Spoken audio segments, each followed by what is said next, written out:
নমস্কার, খবর পড়ছি Indian news TV YouTube channel থেকে। আজ শুক্রবার 5 জুলাই 2024। আজকের বিশেষ সংবাদগুলি হলো: ভোটে ভালো কাজ করছেন, বিশিষ্টজনদের ধন্যবাদ মমতার, ডাক পেলেন না কারা, গণপিটুনি বিরোধী আইন আটকে আছে রাজভবনে, দ্বিজজনদের সঙ্গে চা চক্রে ক্ষোভ প্রকাশ মুখ্যমন্ত্রী, বীরভূমে দাপুটে তৃণমূল কর্মী বুলেট মির্জার দাদাগিরির ভিডিও ভাইরাল, বিরাট রোহিতের স্বাগত জানাতে মেরিন ড্রাইভে জনসমুদ্র, অবসর ভাতা বেড়ে 5 লক্ষ, প্যারা টিচার, আশাকর্মী, অঙ্গনওয়াড়ি কর্মীদের সুখবর মমতার, বিরাট বড় প্ল্যানিং এর কথা ফাঁস করলেন শুভেন্দু। কি করতে চলেছে বিজেপি? কোচবিহারের পশ্চিম চামটায় ভারত বাংলাদেশ সীমান্তে গরু পাচারের রমরমা বেড়েই চলেছে। এবারে আসছি বিস্তারিত খবরে। তার পূর্বেই অনুরোধ করব, আমাদের চ্যানেলটি অবশ্যই সাবস্ক্রাইব করুন এবং পার্শ্ববর্তী বেল আইকনটি প্রেস করে আমাদের সঙ্গে থাকুন। প্রথম খবর হলো, ভোটে ভালো কাজ করেছেন, বিশিষ্টজনদের ধন্যবাদ মমতার, ডাক পেলেন না কারা। ভোটে আপনারা ভালো কাজ করেছেন, আগামী দিনেও আপনাদের সামনের সারিতে থাকতে হবে। আপনাদের সবাইকে ধন্যবাদ জানাই আমাদের পাশে থাকার জন্য। বৈঠকে বিশিষ্টজনদের উদ্দেশ্যে বলেন মুখ্যমন্ত্রী মমতা বন্দ্যোপাধ্যায়। কেন্দ্রের বিরুদ্ধে লড়াই জারি রাখার বার্তা মমতা বন্দ্যোপাধ্যায়ের। কলকাতার বিশিষ্টজনদের সঙ্গে বৃহস্পতিবার দেখা করলেন মুখ্যমন্ত্রী। কেন্দ্রীয় সরকার আমাদের নানানভাবে পথ আটকানোর চেষ্টা করেছে, কিন্তু আমরা আমাদের লড়াই চালিয়ে যাব। আপনারাও লড়াই চালিয়ে যান, আমাদের প্রতিবাদ চলবে। বৈঠকে বিশিষ্টজনদের উদ্দেশ্যে বার্তা মুখ্যমন্ত্রী মমতা বন্দ্যোপাধ্যায়। 45 জন বিশিষ্টজনদের সঙ্গে সাক্ষাৎ করেন মুখ্যমন্ত্রী। আমন্ত্রিতদের তালিকায় ছিলেন জয় গোস্বামী, আবুল বাশার, কবির সুমন, নচিকেতা সহ একাধিক বিশিষ্টজন। তবে আমন্ত্রিতদের তালিকায় ছিলেন না শুভা প্রসন্ন, নৃসিংহ প্রসাদ ভাদুরী, অর্পিতা ঘোষ, ব্রাত্য বসু, অপর্ণা সেনরা। অন্যদিকে গণপিটুনি বিরোধী আইন আটকে আছে রাজভবনে, বিদ্যুৎজনদের সঙ্গে চা চক্রে ক্ষোভ প্রকাশ মুখ্যমন্ত্রী। গণপিটুনি বিরোধী বিল পাশ হয়েছিল পশ্চিমবঙ্গ বিধানসভায়, কিন্তু গত 5 বছর ধরে তা রাজভবনে আটকে আছে। বৃহস্পতিবার আলিপুরে বিদ্যুৎজনদের একাংশের সঙ্গে এক চা চক্র, তা নিয়ে ক্ষোভ প্রকাশ করলেন মুখ্যমন্ত্রী মমতা বন্দ্যোপাধ্যায়। সূত্রের খবর, বিদ্যুৎজনদের ওই অংশের সঙ্গে আলাপচারিতায় মুখ্যমন্ত্রী ওই বিল নিয়ে আক্ষেপ করেছেন। তিনি জানিয়েছেন, রাজ্যে আইনটি চালু হলে হয়তো এত গণপিটুনির ঘটনা ঘটত না। আলিপুরের সৌজন্য প্রেক্ষাগৃহে বৃহস্পতিবার বিদ্যুৎজনদের একাংশের সঙ্গে মুখ্যমন্ত্রীর চা চক্রের আয়োজন করা হয়েছিল। রাজ্যসভার তৃণমূল সাংসদ দোলা সেন, রাজ্যের প্রাক্তন মন্ত্রী পূর্ণেন্দু বসুরা মিলে দেশ বাঁচাও গণমঞ্চ বলে একটি সংগঠন তৈরি করেছেন। তাতে রয়েছেন বিভিন্ন ক্ষেত্রের কর্মীরা।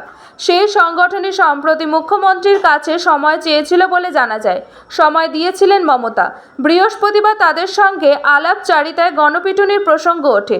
সম্প্রতি রাজ্যে গণপিটুনির ঘটনা বেড়ে গিয়েছে, সে প্রসঙ্গেই ওই আইন নিয়ে আক্ষেপ করেন মুখ্যমন্ত্রী। পরবর্তীতে দেখা যাচ্ছে, বীরভূমে দাপুটে তৃণমূল কর্মী বুলেট মির্জার দাদাগিরির ভিডিও ভাইরাল। 1 লক্ষ টাকা না দিলে মাথা কেটে নেওয়ার হুমকির অভিযোগ। ময়ূরেশ্বরের দাপুটে তৃণমূল কর্মী বুলেট মির্জার দাদাগিরির ভিডিও ভাইরাল। ঠিকা শ্রমিককে ঘরে আটকে বেল্ট দিয়ে বেধড়ক মার তৃণমূল কর্মীর। 1 লক্ষ টাকা তোলা দাবি করেছেন বুলেট। ভয় বাড়ি ফিরতে পারছে না ছেলে। গ্রামে ঢুকতে গেলে দিতে হবে 1 লক্ষ টাকা, ভয় ফিরতে পারছে না আক্রান্ত। অভিযোগ তুলে সরাসরি রামপুরহাট আদালতে আক্রান্তর মা। বেল্ট দিয়ে মারধর, মারলেন তৃণমূল নেতা।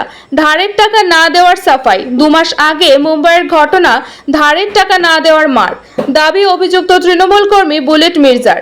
বুলেট ও আক্রান্ত যুবক দুজনেই মুম্বাইয়ের ঠিকা কাজ করেন, দাবি স্থানীয় তৃণমূল নেতৃত্বের। অন্য আরও একটি গুরুত্বপূর্ণ খবর হলো, বিরাট রোহিতের স্বাগত জানাতে মেরিন ড্রাইভে জনসমুদ্র। 13 বছর পর বিশ্বজয়। বিরাট রোহিতের স্বাগত জানাতে মেরিন ড্রাইভে জনজোয়ার। ওয়াংখেড়েতে সম্বর্ধনা, বিশ্বজয়ীদের বরণ করা হলো। মুম্বাই এসে পৌঁছেছে টি-20 বিশ্বকাপ জয়ী টিম ইন্ডিয়া। নরিম্যান পয়েন্ট থেকে শুরু হবে বিজয় যাত্রা। হুটখোলা বাসে টি-20 বিশ্বকাপ ট্রফি নিয়ে ওয়াংখেড়ে স্টেডিয়াম পর্যন্ত 2 কিলোমিটার রাস্তায় ঘুরবেন রোহিত বিরাটরা। টিম ইন্ডিয়াকে সম্বর্ধনা জানাতে মেরিন ড্রাইভে জনজোয়ার। বিশ্ব চ্যাম্পিয়ন হওয়ার 5 দিন পর দেশে ফিরছে রোহিত বিগ্রেট। এদিন সকালে দিল্লিতে প্রধানমন্ত্রীর বাসভবনে যান বিরাট, রোহিত, বুমরা, হার্দিকরা। বিশ্বজয়ীদের সঙ্গে গল্প আড্ডায় মেতে ওঠেন মোদি। অবসর ভাতা বেড়ে 5 লক্ষ, প্যারা টিচার, আশাকর্মী, অঙ্গনওয়াড়ি কর্মীদের সুখবর মমতার। রাজ্যের শিক্ষা বিভাগের অধীনস্থ চুক্তিভিত্তিক শিক্ষাকর্মীদের সুখবর দিল পশ্চিমবঙ্গ সরকার। অবসরকালে তাদের এককালীন ভাতা বাড়িয়ে ৫ লক্ষ টাকা করা হলো।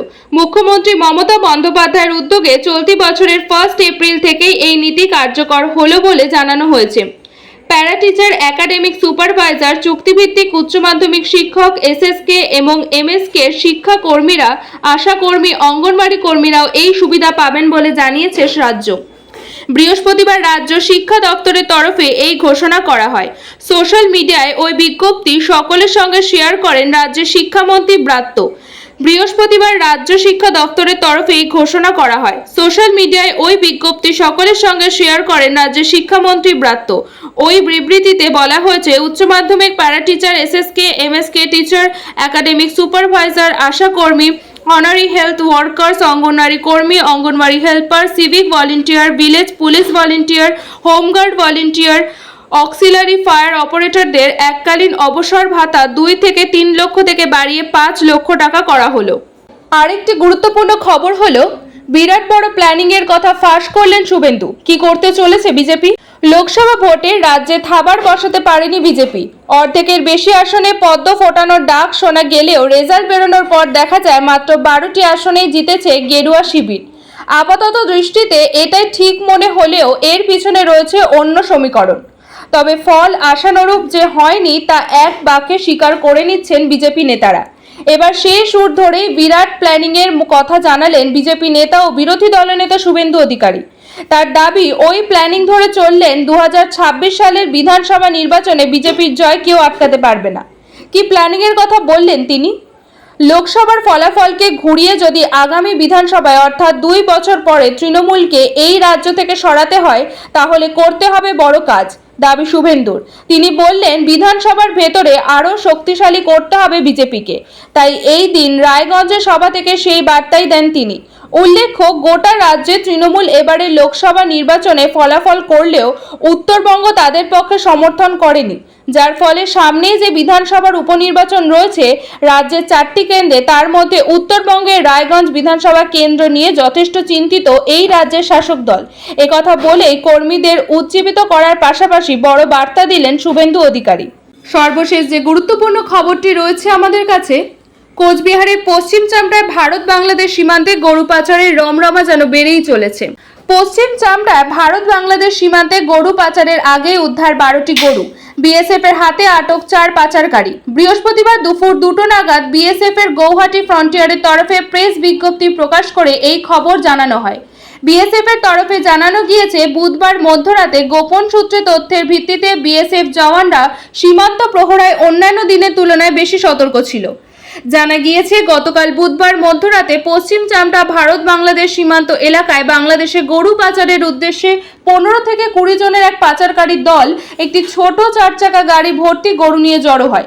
সেই মুহূর্তে বিএসএফ জওয়ানরা অভিযান চালালে পাচারকারী দলটির এক সদস্য তার কাছে থাকা দেশীয় পিস্তল থেকে 1 রাউন্ড গুলি করে বলেও জানায় বিএসএফ। তথাপি বিএসএফ জওয়ানরা নিজেদের জীবনকে পরোয়া না করে পাচারকারী দলের পিছনে প্রায় 200 মিটার পর্যন্ত ধাওয়া করলে পাচারকারী দলের বেশিরভাগ সদস্য একটি গ্রামে পালিয়ে গেলেও অবশেষে বিএসএফ জওয়ানরা 4 ভারতীয় পাচারকারীকে আটক করতে সক্ষম হয়। পাশাপাশি একটি ছোট 4 চাকার গাড়ি ভর্তি 12টি গরু উদ্ধার করে, যার মধ্যে 2টি গরু মৃত বলে বিএসএফ এর তরফে জানানো হয়। বিএসএফ এর হাতে আটক 4 ভারতীয় পাচারকারী সিতাই এলাকার বাসিন্দা। তাদের কাছে 3টি অ্যান্ড্রয়েড মোবাইল ফোন ও ভারতীয় মুদ্রায় 900 টাকা উদ্ধার করে বিএসএফ। এইসব ঘটনায় স্থানীয় চোরা কারবারি ও মাদক ব্যবসায়ীদের জড়িত থাকার কথা বিশ্বস্ত সূত্রে জানতে পেরেছে বিএসএফ। সেই কারণে বিএসএফ দোষীদের বিরুদ্ধে প্রয়োজনীয় ব্যবস্থা নিতে পুলিশ কর্তৃপক্ষের সঙ্গে সমন্বয় করে চলেছে। আজকের মতন সংবাদ এখানেই শেষ করছি।